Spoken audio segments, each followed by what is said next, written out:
जय श्री श्याम, जय हो हरे के सहारे, जय हो तीन बाणधारी बाबा, आपकी सदा ही जय हो। जय हो बालाजी महाराज, जय हो कुलदेवी महारानी, आपकी सदा ही जय हो। जय हो गुरुदेव मनु भैया, आपको कोटि कोटि नमन। आज का जो विषय है बड़े ध्यान पूर्वक सुनिएगा हम सब के लिए। आज का जो प्रश्न है, आज का जो सवाल है बड़ा ही महत्वपूर्ण है।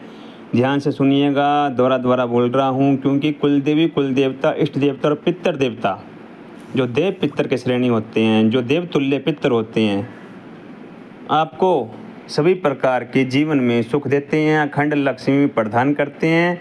अगर आप ये एक कार्य कर लेते हैं तो वो एक कार्य क्या है, तो उससे जानने से पहले मैं चाहूँगा कि चैनल को लाइक करें, सब्सक्राइब करें, बेल आइकन के निशान पर प्रेस करें और कम से कम 10 लोगों के पास शेयर ज़रूर करें, कम से कम।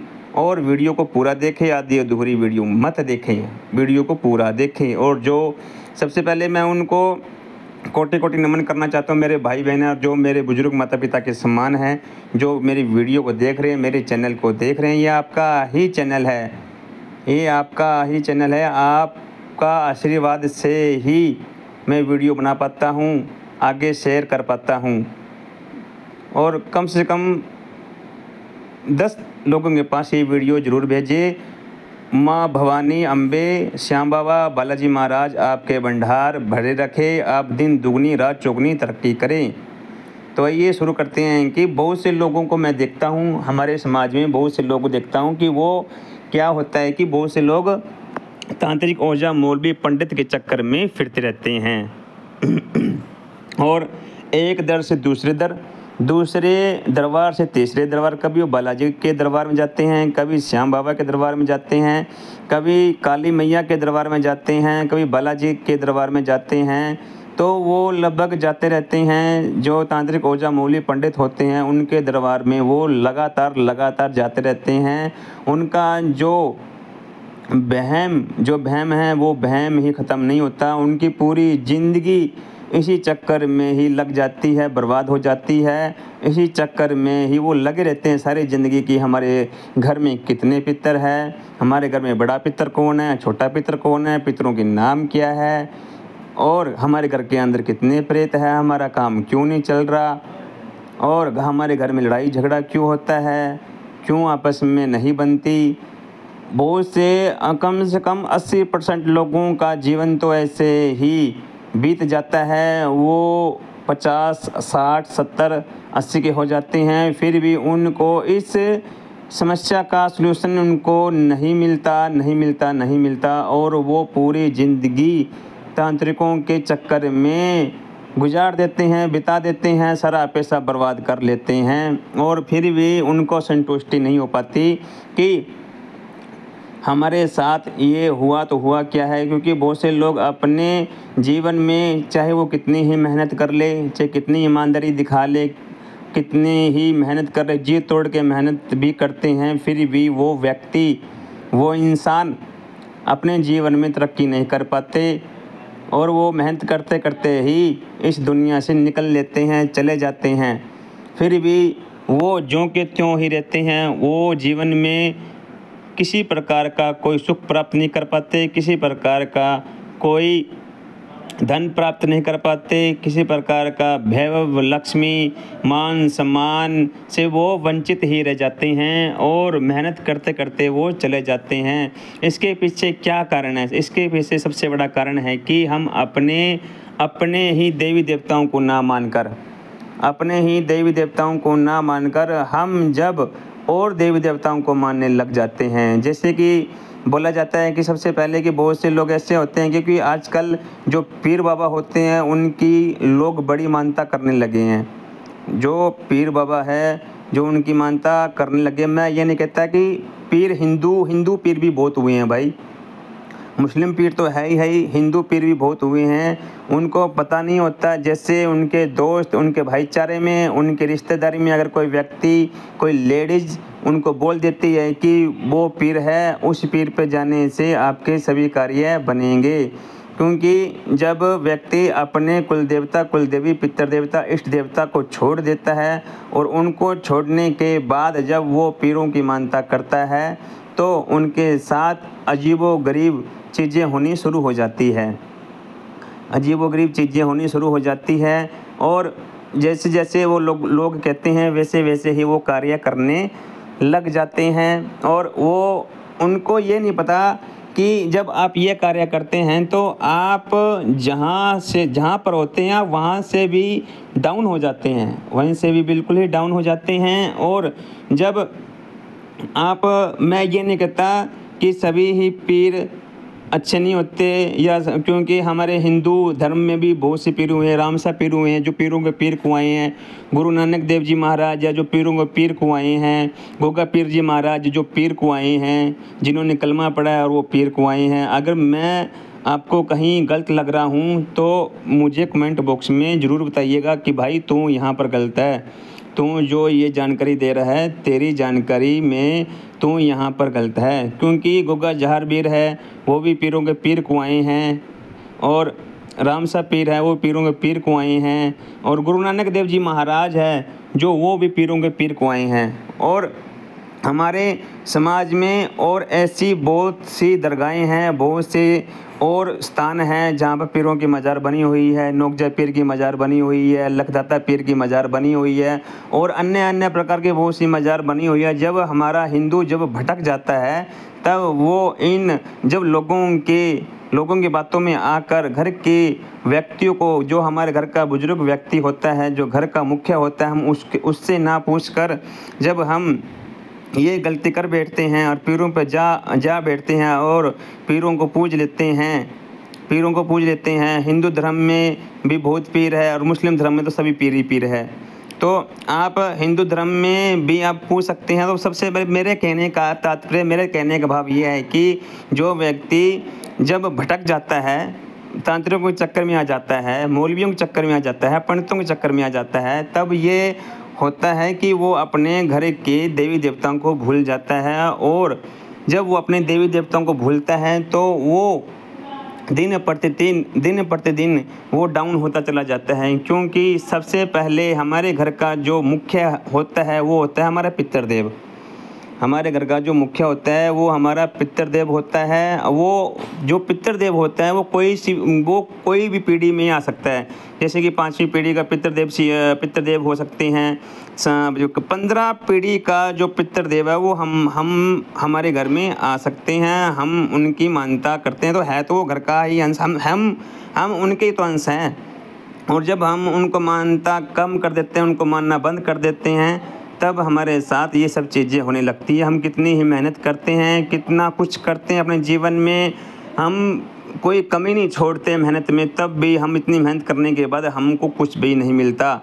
और जब हम अपने ही कुल देवी की मान्यता बंद कर देते हैं, कुल देवता को मानना बंद कर देते हैं और अपना जो इष्ट देवता होता है उससे, वो बहुत से लोग तो ऐसे होते हैं कि जिनको कुल देवता का नहीं पता, जिनको अपनी कुल देवी का ही नहीं पता, कुल देवता का नहीं पता, इष्ट देवता का ही नहीं पता। बहुत से ऐसे लोग मेरे जैसे, हमारे जैसे ऐसे बहुत से लोग हैं जिनको पता ही नहीं है कि हमारे कुल देवी कौन है, कुल देवता कौन है, पितृ देवता कौन है और इष्ट देवता कौन है। और जब इनको इन चीज़ों का जब पता नहीं होता तब वो इन चीज़ों की ओर भागते हैं और पीर फ़कीरों की मज़ार पर भागते हैं। तो होता यही है कि वो कितनी भी मेहनत करते हैं तो वो उसका उतना फल प्राप्त नहीं कर पाते। और जो व्यक्ति कुल देवी कुल देवता देव पितर की मान्यता नहीं करता है तो वो भाई अपने जीवन में कान खोल कर सुन लो, जो व्यक्ति अपने ही घर के देवी देवताओं को नहीं मानता है वो कितना ही मेहनत कर ले, कितना ही कुछ कर ले भाई, वो तरक्की नहीं कर पाएगा। संतान में उसके कभी कुल में कभी बढ़ोतरी नहीं होगी, उसके कुल में कभी मांगलिक कार्य नहीं होंगे, उसके कुल में कोई नया कार्य नहीं होगा, उसके कुल में कोई शादी मांगलिक कार्य नहीं होंगे और उसका जो पितर दोष लग जाएगा उसके घर में और देवी देवताओं का दोष लग जाएगा।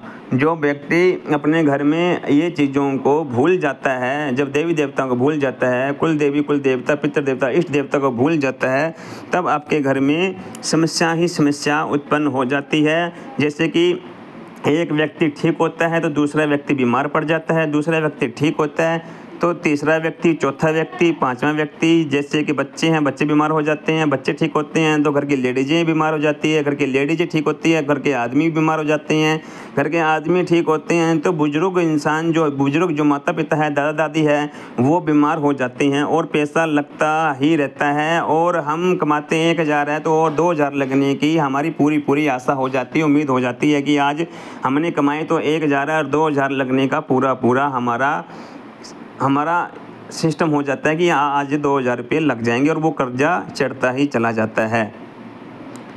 जो कर्जा होता है वो चढ़ता ही चला जाता है। तो मेरी बातों को बड़ी गौर से सुनिएगा। आपको इसके लिए किसी तांत्रिक ओझा मौलवी पंडित के पास जाने की आवश्यकता नहीं है। आप अपने घर में अगर तन मन धन से अपनी कुल देवी कुल देवता इष्ट देवता पितृ देवता को मानते हैं तो आपको 5वीं चीज़ को मानने की आवश्यकता नहीं है। जो व्यक्ति अपने घर में इन 4 चीज़ों को मान लेता है उस घर में किसी प्रकार का कोई दुख तकलीफ रोग दोष भूत प्रेत जिन्न जिन्नात उस घर में एंटर नहीं कर पाते। जिस घर के अंदर कुल देवता की पूजा होती है, कुल देवी की पूजा होती है, इष्ट देवता की पूजा होती है और सबसे पहले पितृदेव की पूजा होती है। जो व्यक्ति अपने पितर को मना लेता है और उसे देव श्रेणी में ले आता है, जो देव तुल्य होता है उसे देव श्रेणी में ले आता है तो उस घर के अंदर अगर वो मिट्टी में भी हाथ डाल लेगा तो सोना बनना शुरू हो जाएगा। अगर वो कम मेहनत भी करेगा तो उसे पूरा फल मिलेगा। बहुत से लोग कहते हैं कि भाई हम बहुत कम मेहनत करते हैं और फिर भी हमें उनका जो फल होता है वो पूरा फल मिलता है। इतना मिलता है कि हम खुद भी हैरान हैं कि हमने इतनी कम मेहनत में इतना बहुत कुछ पाया है। क्योंकि जो व्यक्ति अपने घर में नियमानुसार जो कुल देवी की जोत जलाता है, कुल देवता की जोत जलाता है, उनके सिद्ध स्थानों पर जाता है, जो उनका वार होता है, जो उनका दिन होता है, अगर वो अपने कुल देवी कुल देवता के स्थान पर जाता है, उनकी मान्यता करता है और इष्ट देवता सभी के अलग अलग होते हैं। किसी का देवता कोई है, किसी का देवता कोई है, किसी का देवता कोई है। जो अपने इष्ट देव को बलवान करता है, मजबूत करता है, उस व्यक्ति को जीवन में किसी प्रकार की कोई परेशानी नहीं होती और वो अपने जीवन में धन धान्य से परिपूर्ण हो जाता है। किसी प्रकार का दुख कलेश, किसी प्रकार की उसको चिंता ही नहीं सताती और वो अपने जीवन में इतनी तरक्की करता है कि एक समाज में उसका एक स्थान बन जाता है उस व्यक्ति का, जो अपने कुल देवी कुल देवता इष्ट देवता को मानता है। तो मैं यही बातें बार बार कहना चाहूँगा कि सबसे पहले अपने जो घर के देवी देवता है उनको माने, लोगों के बहकावे में मत आए। लोगों के बहकावे में आने से होता है कि क्या होता है, घर की बर्बादी ही होती है। लोगों के बहकावे में मत आए, अपने जो देवी देवता है उनकी मान्यता करें। क्योंकि जब घर का बुजुर्ग ही हमें सुख की छाया में सुलाता है, जो दूसरा होता है वो तो हमेशा ही मजाक उड़ाता है भाई।